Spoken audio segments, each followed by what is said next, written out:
Fala, meu querido! Você deve ter percebido que nesses últimos tempos a gente está fazendo bastante exercício sobre cinemática, né?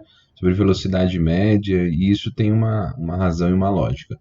A gente já está pensando nos alunos de 2022, que começam aí a fazer um caminho até os vestibulares do final do ano, né? Então, não vai ser diferente, ainda tem alguns exercícios que eu reservei aqui para que a gente possa resolver com vocês, para que você já comece a fazer um treinamento aí para os próximos vestibulares no final do ano de 2022. Então, a gente já está pensando em você que está começando a estudar esse ano, tá bom? E aqui uma questão bem interessante que caiu na FUVEST de 2006, faz tempo, né? Mas ela não deixa de ser bastante importante, bastante relevante com as questões, com o tema da velocidade média. Você vai ver que não é tão automático a resolução dela.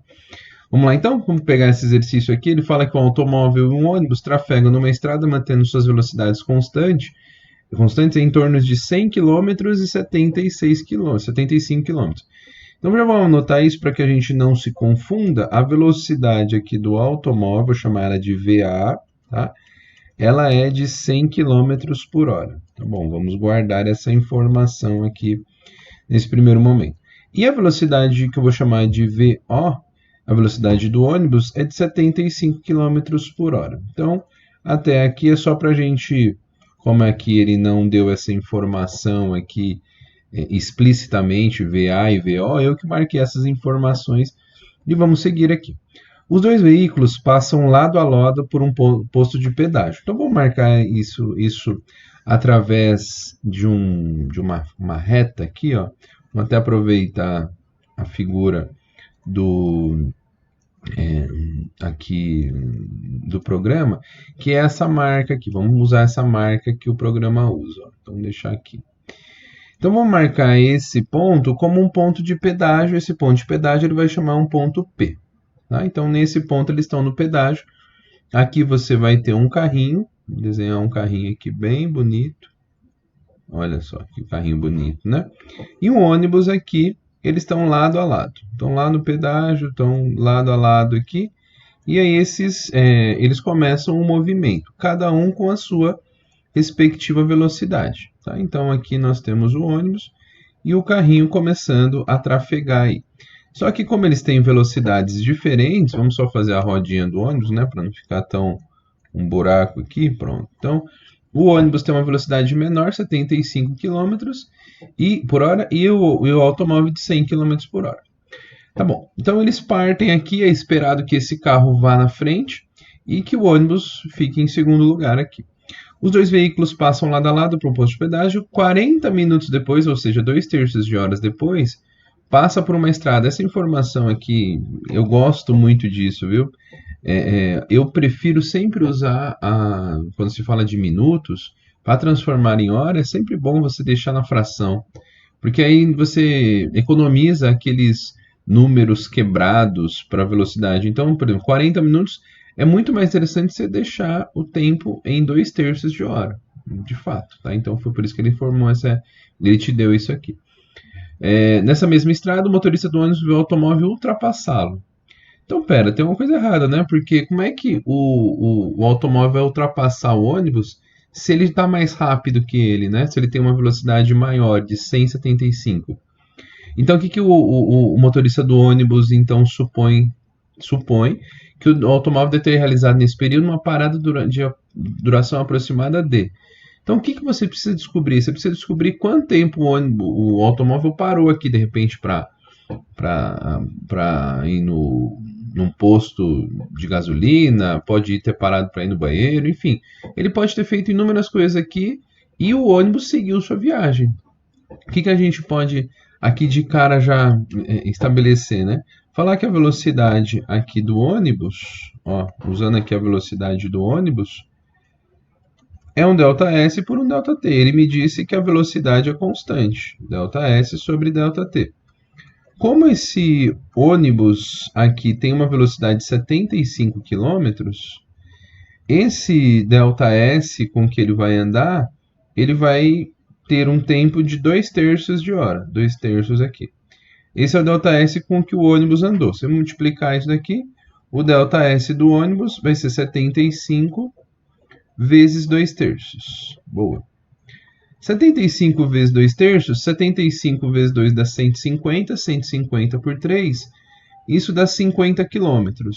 Ou seja, 50 quilômetros. Ou seja, eu descobri que esse ônibus, ele vai ter andado aqui na sua trajetória, vamos desenhar o ônibus aqui, ele vai percorrer um trecho de 50 quilômetros, que é justamente o instante em que o carro ultrapassa. Então, passou nesse intervalo de tempo aqui, essa distância, o ônibus aqui diminuiu de tamanho, né? Ficou meio estranho, mas vou marcar aqui, vamos fazer ele mais comprido aqui, mais alto, né? Então, ele andou nesse intervalo de tempo aqui 50 quilômetros, porque o ônibus não parou. Isso é importante você ver. Então, nesse intervalo aqui que o ônibus percorreu, ele andou 50 quilômetros. Para que o carrinho ultrapasse o ônibus exatamente no tempo 40 minutos, ele também vai ter que andar 50 quilômetros, né? Ele vai andar 50 quilômetros, só que com essa velocidade. Então veja, o carrinho aqui, e vamos desenhar um carrinho, ele vai ter que estar aqui, ó. Vou começar ele. Mudou aqui também, mas ele vai ter que andar os mesmos 50 quilômetros. Então veja, vamos agora fazer a velocidade do automóvel. Ele vai ter um ΔS de 50 km e eu vou achar o tempo que ele vai ter que demorar para fazer isso na velocidade de 100 km por hora. Veja então, ó, aqui ele tem 100 e ele vai ter que andar 50 km num ΔT. Muito bem. Então, para fazer esse ΔT do automóvel, ele vai ser 50 dividido aqui por 100. Isso vai dar quanto? 50 por 100, é só você multiplicar em cruz, né? 100. Troca de lugar aqui, né? 100 vezes ΔT igual a 50. Passa dividindo, você vai ver que você vai chegar nisso. Eu descobri que o tempo com que o automóvel vai percorrer esse trecho é de meia hora. Meia hora é o tempo que ele demora para percorrer esse trecho aqui. Só que veja, o automóvel ele demora 30 minutos, o que o ônibus demora 40 para fazer. Então vamos até marcar isso aqui, ó. Enquanto o ônibus ele demora 40 minutos, o meu querido automóvel também vai ter que demorar 40 minutos. Por quê? Porque eles saem do mesmo ponto e chegam no mesmo ponto, né? Depois de 40 minutos. Então ele vai ter que fazer 40 minutos. Só que esses 40 minutos, ele gasta aqui, essa meia hora, ele vai ter que fazer 30 minutos, que é meia hora, tá? Espero que você saiba disso. 30 minutos é equivalente a meia hora. Esses 30 minutos, quanto que falta para chegar em 40? 10 minutos. Então veja, com uma velocidade de 100 km por hora, para ele percorrer 50 km é metade, né? Metade de uma hora. Então ele demora 30. Isso significa que para que ele chegue exatamente nos 40 minutos, ele vai ter que ficar parado aqui 10 minutos. Então, o tempo que o motorista aí calcula para que ele ficou parado é de 10 minutos, e esse daqui é o que ele está em movimento uma vez que ele está a uma velocidade de 100 km por hora. Aí você chega nessa alternativa C aqui, ó. Essa o tempo que ele demorou para, de repente, parar num posto de gasolina e seguir sua viagem com as velocidades de 100 km por hora. É isso. Questãozinha bem interessante. Acho que você deve ter entendido aí. Se não entendeu, por favor, deixe seus comentários. E se você gostou, dá um like aqui, se inscreve no canal para ajudar a gente a seguir cada vez mais com esses exercícios. É isso aí. Então, FUVEST 2006, questão bem antiga, mas que eu acho que é importante você sempre fazer.